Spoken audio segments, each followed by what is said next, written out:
Hi everybody, my name's Lily and I'm the book reviewer behind Utopia State of Mind, and today we are back with our Librofm sales for the month of November, and there are a ton. So please go get yourself a drink. Make sure you use the chapters if you're only interested in a certain genre or category, but there are so many to get through, so I'm just gonna go. If you haven't watched a video like this from me before, you should know a few things. The first thing is that Librofm is an independent audiobook subscription service, but you can buy a lot of the audiobooks a la carte, I guess, if that's what they say. They are DRM free. Once you purchase them, you own them. If you are an active member, you get an additional 30% off any sale audiobooks. To be a member, it's just $14.99 a month for one credit. There are also multiple credit deals if you love listening to a lot of audiobooks. I'm an affiliate for Librofm, so all the links down below will be affiliate links, but you can always just search Librofm's website to find these yourself if you don't want to use the affiliate link. I think that's it, so let's just go. Okay, so Librofm every month has about two different curated playlists. So there's Kiss Club and YA Club, and then there's sales. So those are the three different sections I'm going to talk about today. We're just going to start off with Kiss Club. There were a bunch of sales this month. I'm just going to try to keep the synopsises or keep the reviews really short. So the first one is The Dating Playbook by Farah Roshan. And if I'm correct, this is from a series of books that began, I think, with the Boyfriend Project, which are basically just these different women who kind of find out that they're all dating the same guy. And I think that in the series, it all features a different person from that perspective. I hope I'm right. I think I am. And anyway, The Dating Playbook is the next one. I have read this one and I really liked this one because it has a sports trainer and an athlete, professional athlete. So if you like sports-ish romance, then you should check this one out. The next one is actually Get a Life, Chloe Brown. And I think that actually the next one is also on sale. Just checking this out. Yes. Take a Hint, Danny Brown is also on sale. I actually listened to Act Your Age, Eve Brown on audiobook, so I can definitely recommend the audiobook experience. This is one of my favorite romance book series if you love sister stories, and also each sister in this series has such a different opinion, different journey as well. Get a Life, Chloe Brown is the first one in the series, and it's the one that started it all. It not only features a main character who is chronically ill, she's a STEM girly, she is a computer geek, and also she has a list of things that can help her get a life. And what's going to be on the list? She ends up meeting a handyman, and as the Librofm synopsis says, with tattoos, a motorcycle, and more sex appeal than 10,000 Hollywood heartthrobs. So that is the first one in the series. And the second one, Take a Hint, Danny Brown, is the second one. And it's about the other sister, or one of the other sisters. And this one is so great because Danny is so driven. She wants all of these different things in her career, and she's like kind of done with romance. But then she ends up kind of having sparks with a security guard who works in Danny's building. And it's just like so great. If you love, it's not like a bodyguard because he's not her bodyguard, but if you love that kind of security guard dynamic, he's also seen a lot more about her, or like witnessing a lot more than she thinks. They also have a video of a heroic rescue which goes viral, like her and him together in the video. And so he basically asks her, can you play along with the narrative of that video? So those are the two Brown Sisters books that are on sale. The next one is The Song of Achilles, which is a classic, and I actually listened to this one on audiobook when I read this one for the first time. The Song of Achilles is a reimagining of the story of Achilles and the Trojan War. How do I think that's all actually I can say about it. The Trojan War, the Iliad, these are really, really big concepts. But it has all of those different themes that you might associate with kind of these really Greek epics where you have fate, you have these like giant war, these things about where we have to think about our place in the world as individuals and also what we can do. The next one is Love and Other Disasters, which is by Anita Kelly. I think that I've read this one.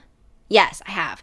And in the book, it is the first non-binary contest on an America's cooking show.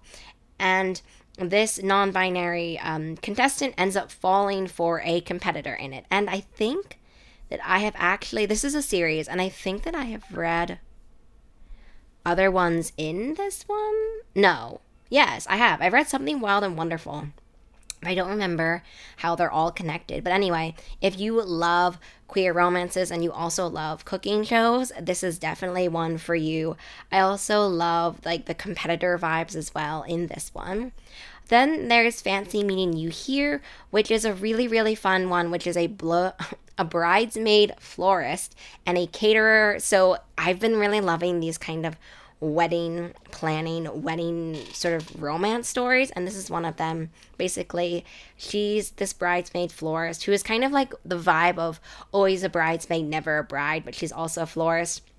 She's trying to juggle her work and her being a bridesmaid specifically for one of her close friends.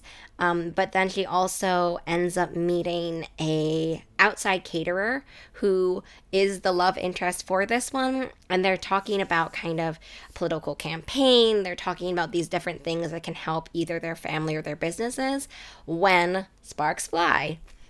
The next one is Off Track, which I actually think I own. No, I got this one on NetGalley, and it was part of my book video that I'll link below, which was kind of like F1 romance sales, I think.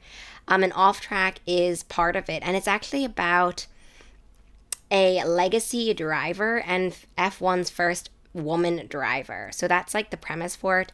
I really, really am excited for this one. It is on my TBR, and I got it on NetGalley as an ARC, so definitely interested in that one, and it will probably be my first F1 romance that I read. Leave more recommendations below. Then we have Forget Me Not, which is a really, really great book. Another about a wedding planner. So we're on theme. I love a good wedding planner, and it is a wedding planner and her grumpy ex, and they are grumpy. I love it so much. They have to work together to plan an event, but also their sparks fly again. He's also grumpy, and he is a florist. So like basically I'm all here for these florists, these wedding thing, like these wedding, how do I even describe it? These wedding plots, these wedding characters. I think it's really interesting to be so immersed in a business all about love, but also realizing that, divorce rates and that love doesn't always work out. That's really fascinating to me. Next one is Skater Boy, which is a YA book. It was on the Romance Kiss Club playlist, but it is a YA book. And it is basically about this. I really loved it because not only is the title Skater Boy, there's a bunch of like 2000s emo song references. Like, I was a skater boy. I'm not going to sing it, but and it's basically about this main character who ends up what is it? He ends up having sparks with a ballet dancer, and they come from completely different worlds. He is like the skater boy, bad boy of his high school, but he comes to realize that he never really wanted to be that reputation. And how does it feel? How do you navigate kind of casting off a reputation you never wanted but maybe have started to grow into, while also trying to navigate all these other feelings as well, and like love simmering, I guess. Next one is actually on my TBR, and it is The Summer Love Strategy. It's also in my cart. I think I have an ARC of this one, but I have to check before I actually click purchase. It is basically, let's see what it's about. It describes as a love story within a love story. Basically, one of the main characters has a crush. They're always kind of unrequited, and so she decides that she's done, as the quote says, falling for girls who are unavailable. Her best friend also wants romances, but rarely gets crushes. And so together they make a pact. They're going to each find love by the end of the summer. What could possibly go wrong? And now we're going to go to the YA Club, which had a bunch of different books. Actually, this month we are truly, truly spoiled for audiobook sales. The first one is An Arrow to the Moon. I love Emily X.R. Pen's stories. An Arrow to the Moon, I think, was Emily's most recent one. It is Romeo and Juliet meets Chinese mythology. I will also link down below a panel that I did with Emily X.R. Pen and Chloe Gong as they kind of chat about Romeo and Juliet retellings, Romeo and Juliet vibes as well. but it is a book that is about family secrets, and it's also a book that it really beautifully weaves in the Chinese mythology aspect. So please go watch that panel if you're interested and you don't know if you want to get it, because that will help inform it. The next one is The Dark We Know, which is actually not only featuring Wen Yi, which is a panelist or an author that I talked to before, link down below for that, but it's also narrated by one of my faves, Natalie Naudus, so like just double amazingness. And The Dark We Know was a story about the past. It's a story about home, about whether you can escape home and family and what it means like to escape and to be drawn back. The Dark We Know is kind of this family drama mixed with mystery as well that I really enjoyed. We also have Hollow Fires. I'm not sure if this is Samira's latest book, but I enjoyed Hollow Fires a lot. It is a thriller and it talks about racism.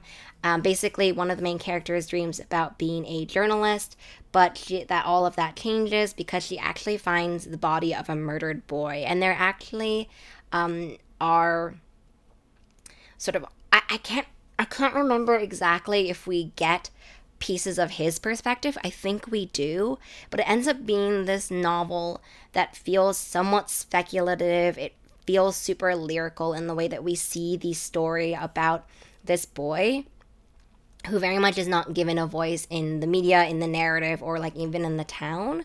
And the story about truth, investigation, and what is actually happening that no one ever talks about, more than just the labels that we might get given to us. Then there's Emmett by Elsie Rosen, and it is a modern day queer Emma. So basically, it is, I think, just like a retelling of Emma, except it is queer. Historically, Emma retellings have not been my favorite, but I'm excited for this new lens to it in this retelling. It also says it has spiky social critique of Austen. I'm here for that. So this one is on my TBR or to be listen, I guess, and it's in my cart.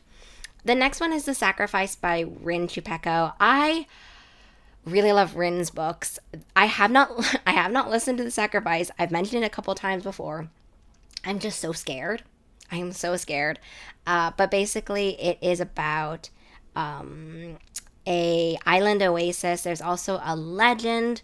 There's like this Hollywood crew is on this island, and they're trying to film something basically, and they don't realize that the island has stuff on it.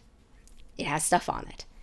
The next one is Mad, Bad, and Dangerous to Know, which could be my favorite Samira Ahmed book, but basically it is a story that has alternating narratives in different time periods. So we have a 19th century woman and Paris and into contemporary time period. And there are two characters who are both trying to narrate their own story, trying to make their own mark. But I really love this dual perspective, and I love how the main character, or one of the main characters in Paris in our time period, is kind of starting to figure out, to piece together the other stories. I don't want to spoil it too much, but it is this really beautiful story. The next one I want to chat about is Curious Tides, which I also read in audiobook form, so definitely can recommend. Curious Tides was a book that I was a little bit intimidated by how long it was, but listening to an audiobook made the pace go by really fast.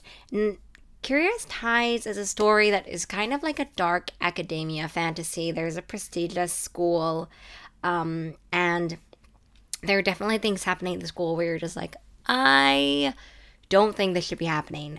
It's about, I'm trying to read the synopsis because I don't want to give away any spoilers, but basically there is a secret society which is working in the school, and what happens is that one of her best friends ends up dying mysteriously and maybe connected to the society, and she's not really sure. It's about her and another student who is actually the sister of her best friend. So that is about that, and I can't talk too much about it because I'm worried I'll give away spoilers. The King is Dead is on my TBR. I thought I had a copy of it somewhere, but I'm not really sure where it is. I'm going to have to add to my cart because I'm not sure. And it is a romantic thriller. Here it is compared to Ace of Spades. I loved Ace of Spades so much. But basically, it is a He said, it's a shy, handsome, mixed-race heir to the British throne, must choose between love and duty amidst a dangerous scandal and a tabloid media desperate for his downfall. So excited for that one, and it's supposed to be this kind of thriller, which is also a romance because he has a new boyfriend that he's hiding. So there's that one. Then we have Avatar, The Last Airbender, The Rise of Kyoshi. I have really enjoyed the Avatar stories. I haven't watched all of the animated Avatar, but I've watched enough to kind of know what's happening, and so I've really actually enjoyed the Rise of Kyoshi duology. And the Rise of Kyoshi is on sale, so I had to recommend that one. These are all prequel stories to the world of the Avatar, so if you know Avatar, then this is definitely a good gateway into reading about other ones. A Cruel and Fated Light and a Grim and Sunken Bower, book 2 and 3 of the 4. Number 1 is not on sale. So number 1 is A Dark and Hollow Star. But if you've read number 1 and have been thinking about reading numbers 2 and trying to get ready for number 4, this is a great deal. I love when Librofm does this and discounts multiple books in a series. Now I want to chat about just general sale audiobooks, and the first one is Nick Blake and the Remarkables, The Manifester Prophecy. If you really enjoy middle grade stories and you're familiar with the author Angie Thomas, so the author of The Hate You Give and On the Come Up, then this is Angie Thomas's middle grade debut series. It is really, I haven't read it yet, but it is on my TBR. I have a copy of it. It's on my TBR for November, and I actually also own the audiobook of it, so I will listen to it in November. Which format, I'm not exactly sure, but I just wanted to mention it. And basically, it is a story. It's a contemporary fantasy trilogy inspired by African American history and folklore. They have this concept of a remarkable. The main character, Nick Blake, wants to be a manifester like her father was, and there are a lot of different revelations and terrifying events that stops her, I guess, from convincing him to teach her to become a manifester. And so then she's going to have to save her father from imprisonment for a crime that she doesn't think he committed. So that is Nick Blake and the Remarkables. The next one is Troublemaker by John Cho. It's actually also narrated by John Cho. I'm really intrigued by this one. Basically, it is the story of a character who is living through the 1992 LA riots. This character is a first-generation Korean American.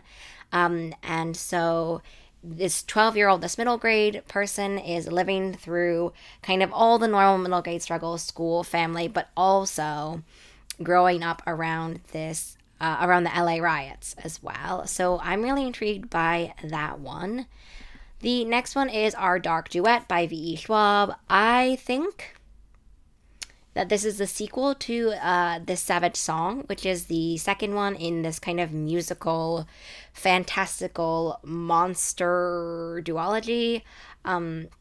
If you read the first one, The Savage Song, and just haven't read Our Dark Duet yet, this is a perfect way or perfect time to do so. Next we have Lies We Sing to the Sea, which is a sapphic Greek mythology inspired story about the fact that Ithaca has 12 maidens who were told that they were going to be sacrificed to Poseidon. And so one of the main characters, instead of that, wakes up on a mysterious island, and she meets a girl who has the power to command the sea.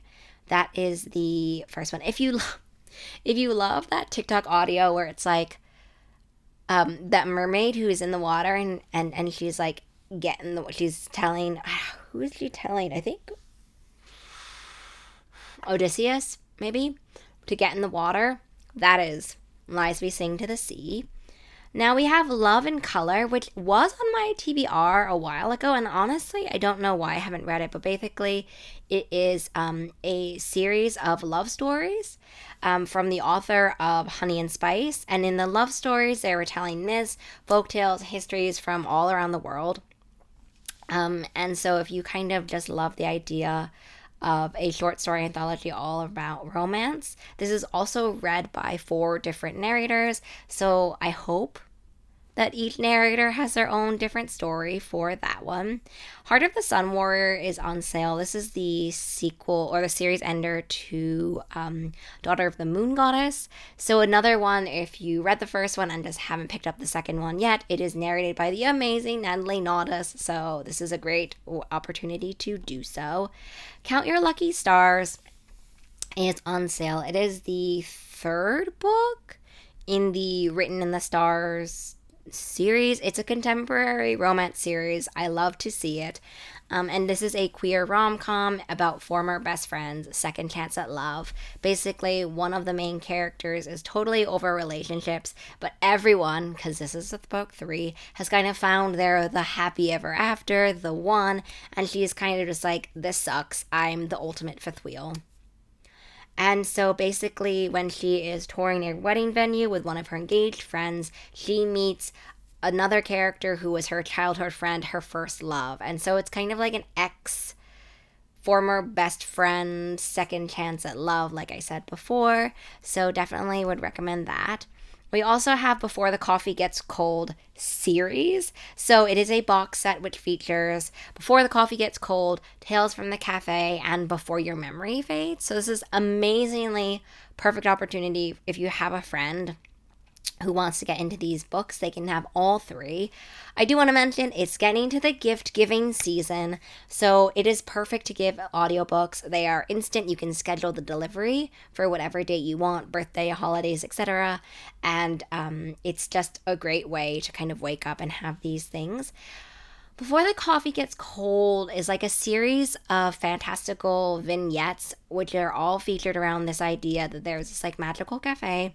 You get served a cup of coffee, and before the coffee gets cold, you have that ability to time travel to another moment where you were in that cafe. And it's about their different lives. There's also The Daughters of Izdahar, which is a duology, the first of duology, and it is a book which I really loved, which is inspired by modern Egyptian history. We have these 2 women who are coming from very different perspectives in the lives. One is kind of a spoiled aristocrat, and the other one is a poor bookshop worker. And both of them are kind of trying to figure out their places, not only in the future in rebellion, they're trying to figure out how they can survive. There's also a little bit of a there's a weaving academy, and so one of the characters goes to the weaving academy, but she cannot afford to go to the academy, and so then she is supposed to be forcibly married into a wealthy merchant family, yet her spouse is in love with another woman, and that is the bookseller character. So that's that one, and I really enjoyed that one. It's first of the duology. Next, we have The Stars Too Fondly, which is a sci-fi story. And it is a story which is like space, odyssey, fantasy elements, which I can't talk about. It is a queer, also rom-com story. Basically, it's about it's about a character who ends up kind of falling for a hologram, and the hologram is from a character who is the ship's missing captain. So there's just like a lot of influences. If you really enjoy science fiction, fantasy, if you love queer stories, then you definitely probably would love this one. But it is a story where the laws of science and fantasy and physics, they all start to kind of go a little bit haywire in The Stars Too Fondly, and so it's just a fun time, all in all. I mentioned Take a Hint, Danny Brown. Oh my god, there's so many left to go through. Okay, Evil Eye and another one by Itaf Rum is also on sale. Both of these are in my cart already because I've been meaning to read them. But basically, Evil Eye is, there is no synopsis of Evil Eye on this page. It's just blurbs from other people. But it is about intergenerational trauma. It is about what it means to have a fulfilling life. Yeah, so A Woman Is No Man is the first one of this author's debut in 2019, and Evil Eye is the second one. Why is there no synopsis? It is a striking exploration of the expectations of Palestinian American women, the meaning of a fulfilling life, and the ways our unresolved pasts affect our presents. So this is in my cart already. I've been meaning to read it. I could not find a copy of this book anywhere, so very excited to see this one. And A Woman Is No Man is also on sale, which is also in my cart. I have a copy of this one, but I just haven't really gotten to it yet, and I'm hoping that an audiobook copy would help. I want to talk next about We Set the Dark on Fire, which is a YA fantasy debut from a while ago, actually, from 2019. Basically, this is a story where there's a school for girls who are then trained to be like the perfect wife, basically. And so one of the main characters is a top student, but she's kind of living a lie and no one really knows about it yet. And then she is then sort of forced to figure out if she should spy for a resistance group trying to bring equality to their society.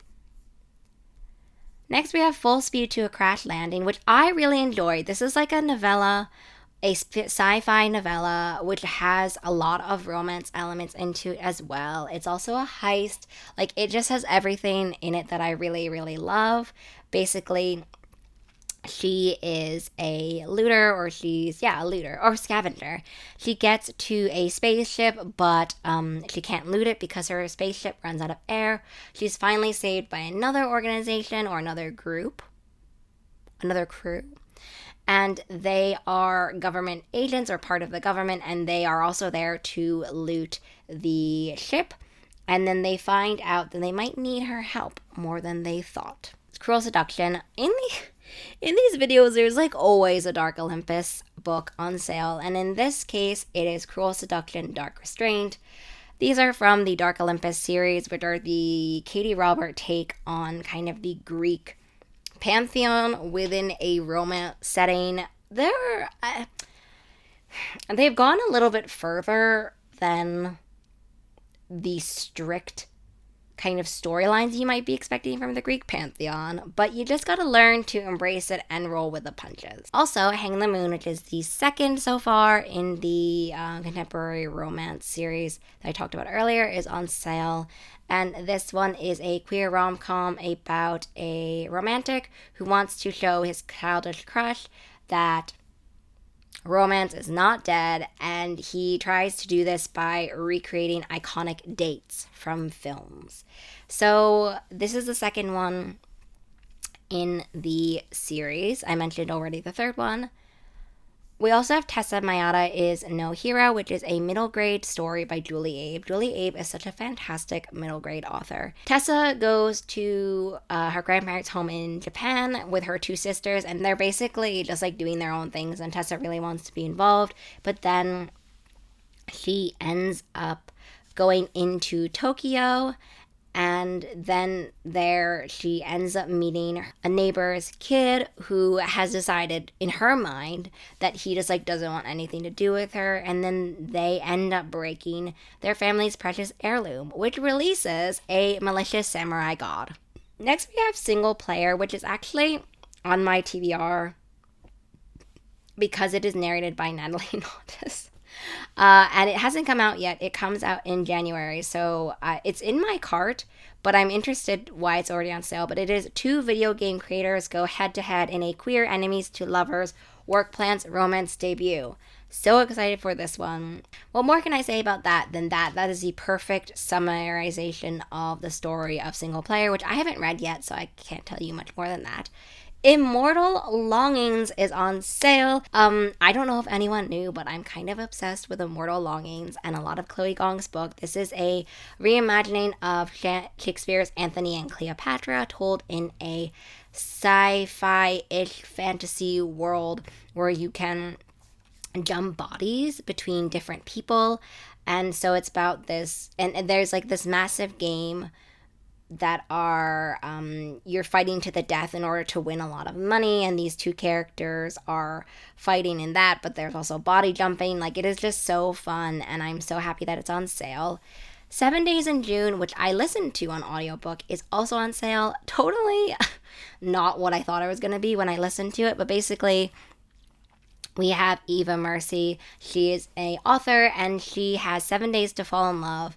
And so they like fell in love as earlier in their lives, but then they're sort of reconnecting. It's bringing to light all these memories about who they were before and can they get those feelings back? Should they get those feelings back? So it's emotionally charged. It's about whether in these new present 7 days they can kind of go back to the 7 days in the past and sort of immerse themselves in those feelings. Amari and the Night Brothers is on sale. This is a fantastic middle grade series starter.